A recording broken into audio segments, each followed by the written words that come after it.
Delhi liquor scam లో ప్రస్తుతం CBI కస్టడీలో ఉన్నారు ఎమ్మెల్సీ కవిత. మొదటి రోజు ఆమెను సిబిఐ ప్రశ్నలతో ఉక్కిరిబిక్కిరి చేసింది. దాదాపు 5 గంటల పాటు ప్రశ్నించారు అధికారులు.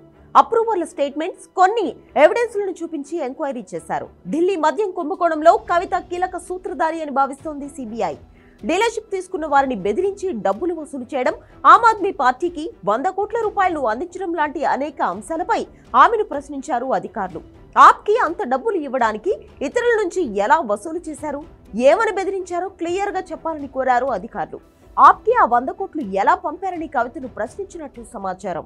ఈ కేసులో అప్రూవర్లుగా మారిన వారి స్టేట్మెంట్స్ ఆధారంగా కొన్ని ఎవిడెన్స్లను కూడా ముందు పెట్టి కవితను ప్రశ్నించారు సిబిఐ అధికారులు. ప్రభుత్వ అధికారుల జోక్యం పైన సమాధానాలను రాబట్టే ప్రయత్నం చేశారు. శరత్ చంద్రారెడ్డి మీకు 14 కోట్ల రూపాయలు ఎందుకు ఇచ్చాడు, ఆ డబ్బులను ఎక్కడికి తరలించారు, ఢిల్లీలో లిక్కర్ రీటైల్ జోన్లకు 25 కోట్లు అడిగారా, ఇవ్వకపోతే మీ బిజినెస్ ఎలా జరుగుతుందో చూస్తా అని శరత్ ను హెచ్చరించారా అని కూడా సిబిఐ అడిగినట్లు తెలుస్తోంది.